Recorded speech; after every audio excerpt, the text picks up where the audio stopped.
Dicen que hay un tipo de valor que nunca aparece en los libros de historia. Un valor que no se celebra con banderas, ni se canta en los salones iluminados de los poderosos. Es el valor silencioso de quien se levanta antes que el sol, no por ambición ni por gloria, sino porque 3 bocas pequeñas esperan ser alimentadas, y no hay nadie más en el mundo que pueda hacerlo.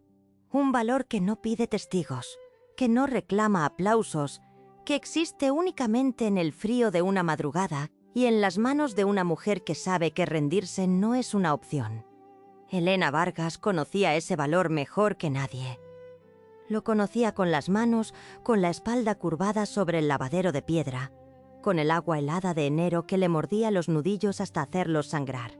Lo conocía con los ojos, esos ojos oscuros que habían aprendido a leer la oscuridad como otros leen las estrellas, buscando siempre la primera señal del amanecer para saber cuánto tiempo le quedaba antes de que el mundo despertara y la descubriera. Porque Elena no debía estar allí, o más exactamente, nadie debía saber que estaba allí a esa hora. Pero antes de continuar con esta historia, necesito pedirte algo. Toma un momento y cuéntame en los comentarios desde qué país nos acompañas esta noche. Me encanta saber de dónde vienen las personas que comparten estos relatos conmigo. Y tu comentario también ayuda muchísimo a que más personas puedan encontrar esta historia. Ahora sí, volvamos a Elena y a esas madrugadas que nadie más conocía. La hacienda del conde Alejandro de Montserrat se alzaba al norte del valle como una promesa antigua y severa, con sus muros de piedra gris que habían visto pasar generaciones de sirvientes y señores sin inmutarse jamás. Era una propiedad vasta y solemne, rodeada de campos que en verano olían a lavanda y en invierno a tierra húmeda y silencio. Los criados que trabajaban allí sabían, desde el primer día, que había reglas no escritas pero absolutas. La ropa de la casa debía estar lavada, planchada y doblada antes del desayuno del conde, y quien no cumpliera esa expectativa podía buscar trabajo en otra parte. Elena había conseguido ese trabajo 3 años atrás, cuando la muerte de su esposo Rodrigo la dejó sola con 3 hijos de menos de 6 años y una deuda que amenazaba con quitarle hasta el techo de su pequeña casa. La gobernanta de la hacienda, doña Petra, una mujer de mirada severa y corazón secretamente compasivo, le había ofrecido el puesto con una condición implícita. El trabajo debía hacerse bien, sin escándalos, sin lástimas y sin que nadie preguntara demasiado. Elena aceptó sin vacilar, porque cuando el hambre llama a la puerta, el orgullo aprende a quedarse callado. Pero había un detalle que Elena nunca reveló a doña Petra, un pequeño secreto que cargaba como una piedra en el pecho cada madrugada. La gobernanta creía que Elena llegaba a la hacienda a las 5 de la mañana, como marcaba el acuerdo. Lo que nadie sabía era que Elena llegaba a las 3, 2 horas antes, cuando la oscuridad aún era dueña absoluta del mundo y las estrellas todavía brillaban sobre el patio de la lavandería. Lo hacía porque era la única manera de terminar a tiempo, porque sus manos tardaban más en invierno, entumecidas por el frío, torpes y dolorosas, y porque si alguien la descubría llegando antes de lo acordado, podría hacer preguntas, y esas preguntas podían costarle el único trabajo que se interponía entre sus hijos y el desastre. Así que Elena robaba horas a la oscuridad. Se levantaba cuando el cielo todavía era negro, dejaba a sus 3 hijos dormidos bajo la única manta gruesa de la casa, encendía su linterna de aceite y caminaba 40 minutos por el camino de tierra que serpenteaba entre los olivos hasta llegar a la hacienda. Entraba por la puerta trasera de los criados con su llave prestada, cruzaba el patio en silencio absoluto y se ponía a trabajar antes de que el primer gallo del valle hubiera abierto los ojos. Era una rutina que no tenía domingos ni días de descanso, porque el hambre tampoco los tenía. El agua del lavadero en enero era tan fría que dolía. No era una exageración ni una figura poética, era una verdad física y brutal. El agua de esa fuente de piedra, alimentada por el deshielo de las montañas del norte, bajaba a una temperatura que hacía que los dedos de Elena perdieran sensibilidad después de los primeros minutos. Ella había aprendido a trabajar con ese entumecimiento, a leer las telas con las palmas más que con las yemas, a exprimir la ropa con los antebrazos cuando los dedos ya no respondían. Había aprendido también a no quejarse, ni en voz alta ni en silencio, porque las quejas gastaban energía y la energía era lo único que no podía permitirse desperdiciar.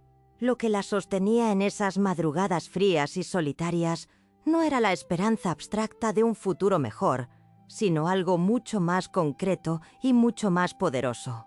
Era el recuerdo de 3 caras dormidas bajo aquella manta. Lucía, de 5 años, que dormía con los puños cerrados como si peleara incluso en sueños. Martín, que roncaba suavemente con la boca abierta, y el pequeño Tomás, de apenas 2 años, que dormía enrollado como un gatito en la esquina más cálida del colchón. Por ellos, Elena podía soportar el agua helada, la espalda rota, los nudillos agrietados y el peso de una vida entera construida sobre el filo de la necesidad. Esa noche en particular, la noche que cambiaría todo sin que Elena lo supiera todavía, el frío era especialmente cruel. El viento del norte había bajado desde las montañas cargado de humedad y de ese silencio particular que precede a las nevadas, un silencio tan denso que parecía tener peso propio. Elena trabajaba inclinada sobre el lavadero, con la linterna colgada de un clavo oxidado en la pared, proyectando una luz temblorosa que hacía que su sombra bailara sobre las piedras como si fuera otra persona, más libre y más ligera que ella. Sus manos se movían con la precisión mecánica de quien ha repetido el mismo gesto 1000 veces, y sus labios se movían también, en silencio, contando las prendas que le faltaban, calculando el tiempo, midiendo la distancia entre el momento presente y el amanecer. No escuchó ningún paso. No sintió ninguna presencia. Pero en algún lugar de la oscuridad detrás de ella, en la galería cubierta que bordeaba el patio interior de la mansión, una figura se había detenido y observaba. Hay mansiones que respiran tristeza por cada grieta de sus paredes, casas antiguas que guardan el dolor de sus dueños como otras guardan retratos o vajillas heredadas. La hacienda de los Montserrat era una de esas. Sus corredores de piedra pulida, sus alcobas de techos altos y sus salones llenos de muebles que nadie usaba tenían el silencio particular de los lugares donde la vida se había detenido en algún punto y nadie había encontrado todavía la manera de volver a ponerla en marcha. El conde Alejandro de Montserrat tenía 38 años y la mirada de un hombre 20 años mayor. No era la edad lo que lo había envejecido así, sino el peso acumulado de una existencia que desde fuera parecía envidiable y desde dentro se sentía como una tumba para los vivos. Tenía tierras, tenía riqueza, tenía el apellido que abría todas las puertas del valle y buena parte de las de la capital. Tenía también un título heredado de su padre, una reputación intachable en los asuntos del condado y el respeto, o al menos la reverencia temerosa, de todos los que trabajaban bajo su techo. Lo que no tenía, y lo que ninguna de esas cosas podía comprarle, era paz. El insomnio lo perseguía desde hacía años, desde la noche en que encontró a su esposa Isabela sin vida en su alcoba. Con una expresión en el rostro que él nunca había conseguido descifrar del todo, y que visitaba sus noches con una puntualidad que él hubiera preferido no tener. Los médicos le habían recetado láudano, descanso, aires de montaña y varios tratamientos más que habían probado ser igualmente inútiles. El insomnio no era una enfermedad del cuerpo, lo sabía perfectamente. Era una enfermedad del alma, y el alma del conde Alejandro llevaba años negándose a sanar. Su rutina nocturna había tomado una forma reconocible con el paso de los meses. Cuando el reloj de péndulo del corredor principal marcaba las 2 o las 3 de la madrugada y el sueño seguía siendo un territorio extranjero e inalcanzable, el conde se levantaba, se ponía una bata de lana oscura sobre el camisón y comenzaba a caminar por la mansión. No había ningún destino en esos paseos, ninguna urgencia que los motivara más allá de la necesidad imperiosa de mover el cuerpo cuando la mente se negaba a descansar. Recorría los corredores del piso superior, bajaba la escalera central con su pasamanos de roble tallado, cruzaba el vestíbulo y a veces llegaba hasta la galería cubierta que bordeaba el patio interior, donde el aire de la noche entraba entre las columnas de piedra con un olor a tierra y a invierno que era lo más parecido a la calma que él podía encontrar. Fue en esa galería donde lo vio por primera vez. Era una noche de mediados de enero, Una de esas noches en que el frío tiene dientes y el cielo está tan despejado y tan negro que parece mentira que el sol vaya a volver alguna vez. El conde había llegado a la galería siguiendo su camino habitual, con las manos metidas en los bolsillos de la bata y la mente dando vueltas sobre sí misma como siempre, cuando algo al otro lado del patio interrumpió el ritmo de sus pensamientos. Una luz pequeña y temblorosa, amarilla como una vela pero más estable, que se movía con una cadencia rítmica y precisa en el rincón donde estaba el lavadero de los criados. El conde se detuvo, entornó los ojos en la oscuridad, tratando de entender qué estaba viendo, y entonces la luz se estabilizó y él pudo distinguir la silueta de una mujer inclinada sobre la piedra del lavadero, trabajando. No la conocía, o más exactamente, no la reconoció en ese primer instante, porque entre los criados de la hacienda había demasiadas personas para que él pudiera poner nombre a cada rostro, y además, la distancia y la oscuridad no colaboraban. Lo que sí percibió, con una claridad que le sorprendió a él mismo, fue la naturaleza de lo que estaba presenciando. Alguien trabajaba en secreto, en la oscuridad de la madrugada, con una concentración y una determinación que no tenían nada de ordinario.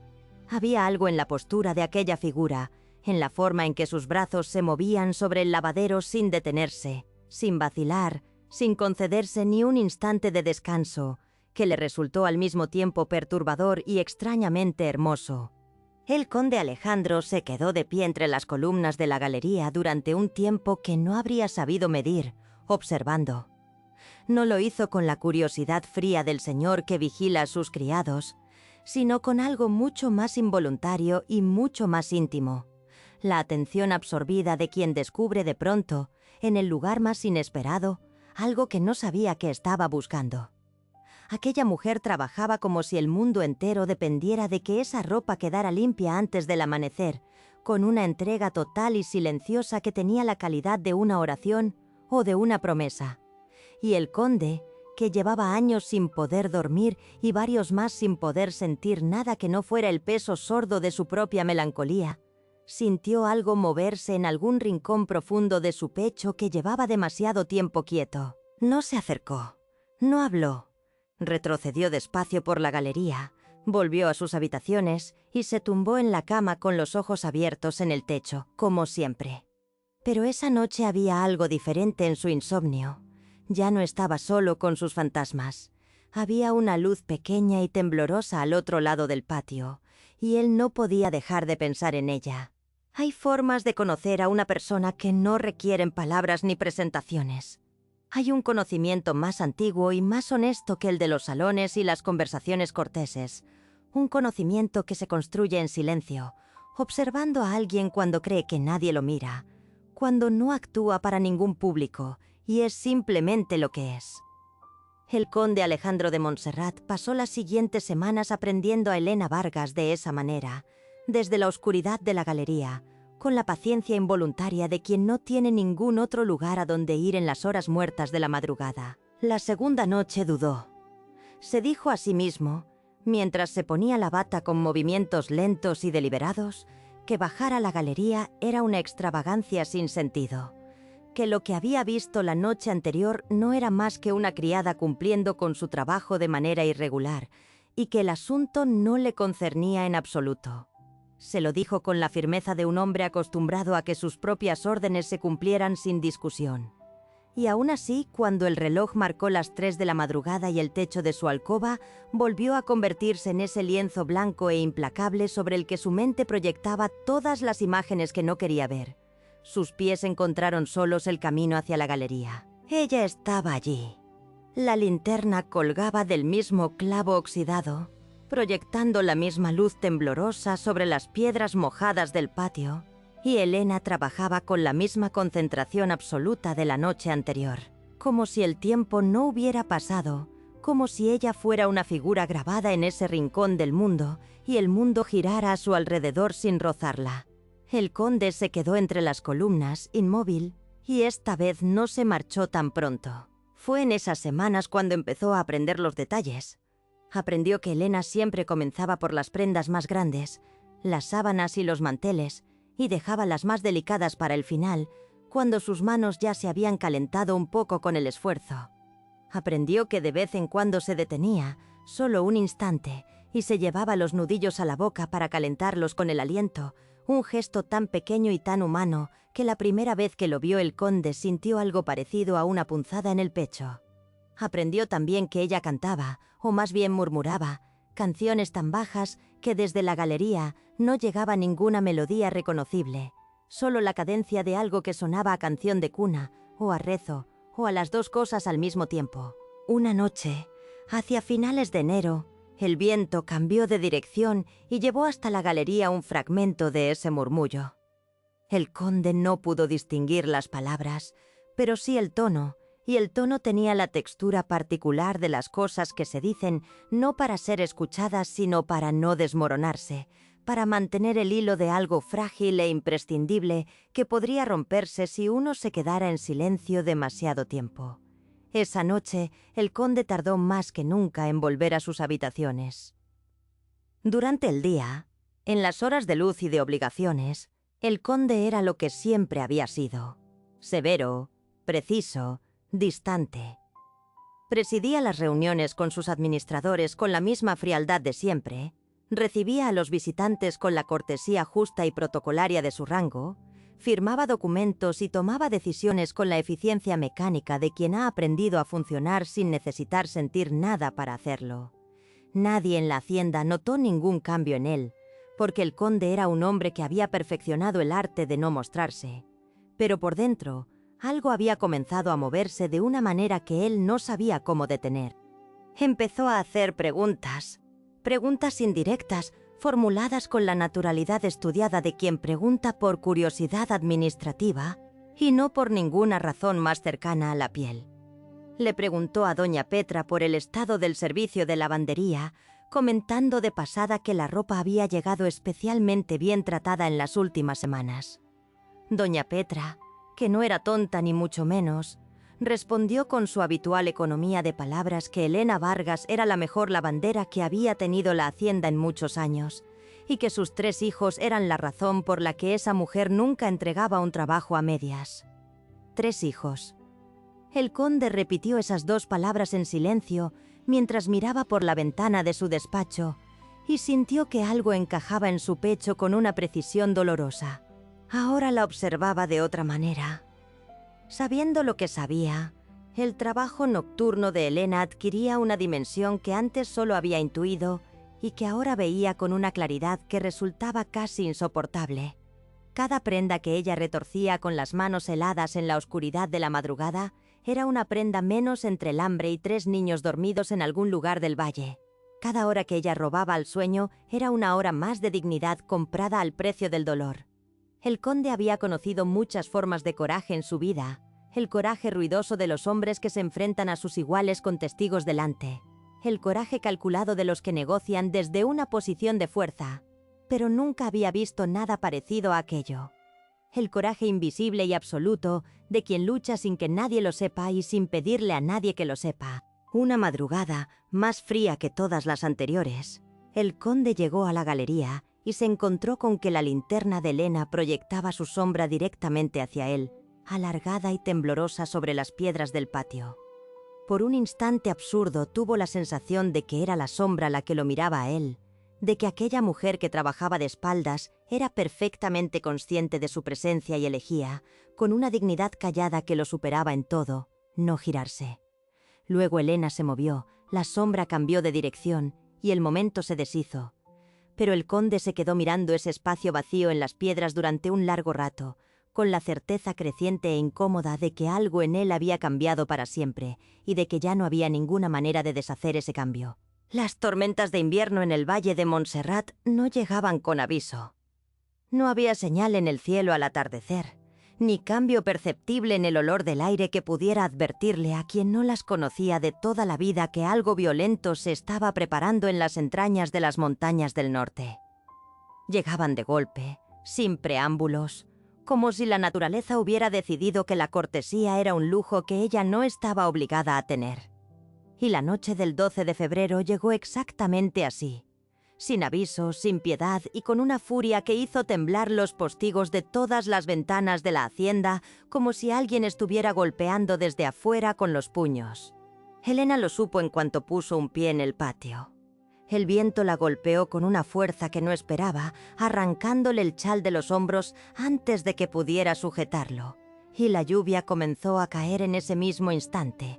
No como lluvia, sino como algo más furioso y más decidido, en ráfagas horizontales que convertían la luz de su linterna en una lucha constante contra la oscuridad. Pero Elena no se detuvo. Cruzó el patio con la cabeza gacha y llegó al lavadero empapada hasta los huesos, y fue entonces cuando vio el tendedero. Las cuerdas que atravesaban el patio interior, donde Elena había colgado la tarde anterior las prendas más delicadas de la hacienda para que terminaran de secarse con el aire frío de la noche, estaban cediendo. El viento las sacudía con una violencia que hacía que la ropa ondeara y se retorciera como banderas en una batalla, y una de las cuerdas del extremo ya había cedido por un lado, dejando que varias prendas rozaran el suelo enfangado. Si esa ropa tocaba el barro, si se manchaba o se rasgaba contra las piedras, Elena perdería su trabajo.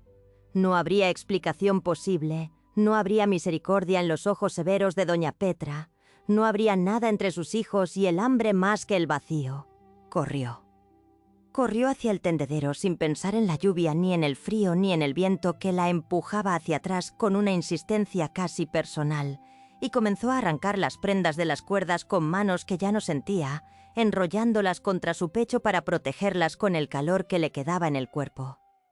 Salvó las primeras y las segundas, y estaba alcanzando las terceras cuando la cuerda del extremo opuesto cedió también con un chasquido seco que se perdió en el rugido del viento, y el peso combinado de la ropa restante cayó sobre ella arrastrándola al suelo.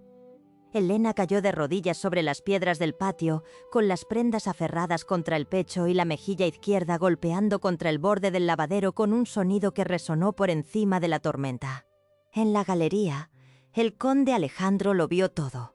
Esa noche había bajado más temprano que de costumbre, inquieto por el cambio en el aire que él sí había aprendido a leer después de años de noches en vela, y llevaba varios minutos observando el patio con una tensión nueva y diferente a las anteriores, cuando Elena apareció en la entrada del patio y la tormenta desató su furia. La había visto correr, la había visto luchar contra el viento con esa determinación absoluta que ya reconocía como suya, y cuando la vio caer, algo en el pecho del conde se rompió con una claridad y una definitiva que no dejaba espacio para ninguna duda. Cruzó el patio en 10 segundos, sin bata, sin pensar en la lluvia que le empapaba el camisón y le pegaba el pelo a la frente, arrodillándose en las piedras a su lado antes de que Elena hubiera tenido tiempo de procesar lo que acababa de pasar. ¿Está herida?, dijo, y su voz sonó extraña incluso para él mismo, despojada de toda la autoridad y la distancia que normalmente la revestían, reducida a algo urgente y sin adornos. Elena levantó la vista y lo miró, y en ese instante los dos entendieron simultáneamente que algo había terminado. El secreto, la distancia, la ficción de que ninguno de los dos sabía que el otro existía. Ella intentó levantarse y no pudo. La rodilla derecha había golpeado contra las piedras con suficiente fuerza como para negarle el peso. Y el frío, que había estado mordiéndola durante horas, aprovechó ese momento de debilidad para reclamar todo lo que había estado acumulando. Elena tembló, un temblor profundo y violento que empezó en los hombros y se extendió por todo su cuerpo, y las prendas que había estado protegiendo con tanta desesperación cayeron al suelo desde sus brazos. «La ropa», dijo ella con la voz quebrada, mirando las prendas caídas con los ojos de alguien que ve desmoronarse lo único que estaba sosteniendo. «La ropa, por favor». El conde recogió las prendas. Las recogió él mismo, con sus propias manos de señor que nunca habían lavado ni doblado nada, y las colocó sobre el borde seco del lavadero cubierto. Luego se quitó el gabán que llevaba sobre el camisón, lo puso sobre los hombros de Elena sin pedirle permiso y la ayudó a ponerse en pie con una firmeza que no admitía resistencia. «Adentro», dijo, y esta vez sí había algo de su autoridad habitual en la palabra, pero mezclada con algo que no tenía nombre todavía y que Elena en su aturdimiento y su frío no supo cómo descifrar.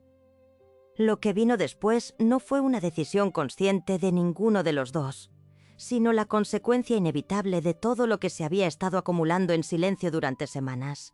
El conde llamó a la gobernanta en plena noche, ordenó que se preparara una habitación y que se llamara al médico del pueblo, y permaneció en el corredor exterior de esa habitación durante las 2 horas que tardó el médico en llegar, con la espalda apoyada en la pared de piedra y la mirada fija en la puerta cerrada, sin moverse y sin dar ninguna explicación a nadie. Los criados que lo vieron aquella madrugada recordarían después que nunca habían visto al conde con esa expresión. No era la expresión del señor que supervisa, sino la de alguien que espera noticias de algo que le importa demasiado como para fingir que no le importa.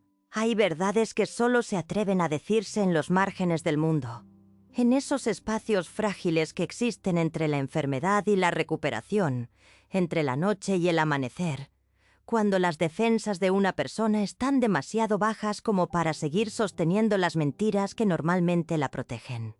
Elena Vargas pasó días con fiebre alta en una de las habitaciones de la hacienda, una habitación sencilla pero más cálida que cualquier lugar en el que ella hubiera dormido en los últimos 3 años. Y en esos días el mundo que había conocido se deshizo y se volvió a armar de una manera que ella no había pedido, y que sin embargo encajaba con una precisión que le resultaba imposible ignorar. Sus hijos fueron traídos a la hacienda al día siguiente de la tormenta. Fue el propio conde quien dio la orden, con la misma voz directa y sin adornos que había usado en el patio bajo la lluvia. Y doña Petra, que había aprendido en 40 años de servicio a reconocer cuando su señor hablaba desde un lugar que no admitía cuestionamiento, se ocupó de los detalles sin hacer ninguna pregunta. Lucía, Martín y el pequeño Tomás llegaron a la hacienda aferrados de la mano de una vecina, con los ojos muy abiertos y la ropa del domingo, y cuando los condujeron hasta la habitación donde su madre descansaba, Elena los abrazó con una fuerza que desmintió completamente la debilidad que la tenía postrada. El conde no entró a esa habitación en los primeros días. Se quedaba en el umbral, algunas veces, y observaba desde la distancia a Elena intentando convencer a sus hijos de que estaba bien cuando claramente no lo estaba del todo, y a los niños fingiendo creerle para no asustarla más. Había algo en esa pequeña negociación silenciosa, en esa ternura mutua y protectora que los se profesaban sin palabras, que el conde encontraba al mismo tiempo hermoso y doloroso de una manera que no sabía muy bien cómo gestionar. Su propia mansión, que durante años había sido un mausoleo elegante y frío, tenía de pronto voces de niños en los corredores, y esas voces hacían algo extraño con el silencio que él había aprendido a habitar. Fue al 5.º día, cuando la fiebre de Elena había cedido y ella insistía en levantarse y volver al trabajo, cuando el conde por fin entró. Ella estaba de pie junto a la ventana, con el chal sobre los hombros y la mirada puesta en el patio de la lavandería que se veía desde allí, y al escuchar la puerta se giró con esa expresión que él ya conocía bien, la expresión de alguien que se prepara para justificarse, para pedir disculpas por existir de la manera inconveniente en que existe. El conde levantó una mano antes de que ella pudiera hablar. «No», dijo simplemente, y en esa sola sílaba había tanta firmeza y tanta ternura mezcladas que Elena cerró la boca y lo miró sin entender. Él habló durante un tiempo que a ninguno de los dos le pareció suficiente y al mismo tiempo demasiado largo. Le dijo que sabía lo que ella hacía desde hacía semanas, no con el tono del señor que ha descubierto una irregularidad, sino con el de alguien que ha sido testigo de algo que lo ha cambiado sin pedirle permiso. Le dijo que había visto su trabajo, su silencio, su determinación, y que no había encontrado en toda su vida, ni en los salones de la capital, ni en los libros que llenaban su biblioteca, nada que se le pareciera en dignidad. Lo dijo con la voz de un hombre que no está acostumbrado a decir este tipo de cosas y que sabe que si no las dice ahora, no las dirá nunca. Elena lo escuchó sin interrumpirlo. Cuando él terminó, el silencio que se instaló entre los dos no era el silencio incómodo de quien no sabe qué responder, sino el silencio pleno de quien está procesando algo demasiado grande para que las palabras lo contengan inmediatamente. Luego dijo, con la voz serena y directa que era suya y solo suya: «Usted no me debe nada, señor. Lo que hice, lo hice por mis hijos, no para que nadie me lo reconociera. Y el conde, que había esperado muchas respuestas posibles, no había esperado esa, y precisamente por eso supo con una certeza que no necesitaba más argumentos, que era la respuesta correcta. Las semanas que siguieron no fueron sencillas. Las habladurías del valle comenzaron casi de inmediato, alimentadas por los criados que habían visto al conde en el patio bajo la lluvia y por los vecinos que preguntaban con una curiosidad mal disimulada: ¿qué hacía una lavandera viuda con 3 hijos viviendo en la hacienda de los Montserrat? Hubo cartas de parientes lejanos expresando su preocupación por el decoro del apellido, y hubo una visita incómoda de un primo del conde que llegó con la intención de razonar, y se marchó con la certeza de que no había nada que razonar. El conde Alejandro escuchó todo lo que había que escuchar, y luego procedió a ignorarlo con la placidez serena de un hombre que ha tomado una decisión desde un lugar más profundo que el de la opinión ajena. La primavera llegó al Valle de Montserrat con una generosidad inusual ese año, como si la naturaleza hubiera decidido compensar la crueldad del invierno anterior. El día en que el conde le propuso matrimonio a Helena, no hubo grandes ceremonias ni escenarios construidos para la ocasión. Fue en el patio de la lavandería, el mismo patio de piedra y agua fría donde todo había comenzado. Un mediodía de marzo en que la luz entraba oblicua y dorada, y los 3 hijos de Helena perseguían a un gato del establo entre risas que resonaban por todos los corredores de la mansión. Él se lo dijo con palabras sencillas, y ella respondió con esa honestidad directa que nunca le había faltado. Y cuando sus manos se encontraron sobre la piedra del lavadero donde ella había pasado tantas madrugadas sola, ninguno de los dos necesitó decir nada más. Esta es la historia de una mujer que nunca pidió ser vista, y de un hombre que necesitaba aprender a ver. Es la historia de un sacrificio que no buscaba testigos y que, sin embargo, encontró al testigo exacto en el momento exacto. Porque a veces el destino no llega en forma de carruaje ni de fanfarria, sino en forma de una luz temblorosa en la oscuridad de una madrugada de invierno. Y basta con que una sola persona se detenga a mirarla para que todo cambie. Si esta historia te llegó al corazón, si algo en Helena o en el conde Alejandro resonó contigo esta noche, te pido que le des like a este video y que lo compartas con alguien que necesite escuchar que el sacrificio silencioso tiene valor, que ser visto puede cambiar una vida entera. Suscríbete si todavía no lo has hecho, porque hay muchas más historias como esta esperando ser contadas, historias de amor, de dignidad y de redención que mereces escuchar.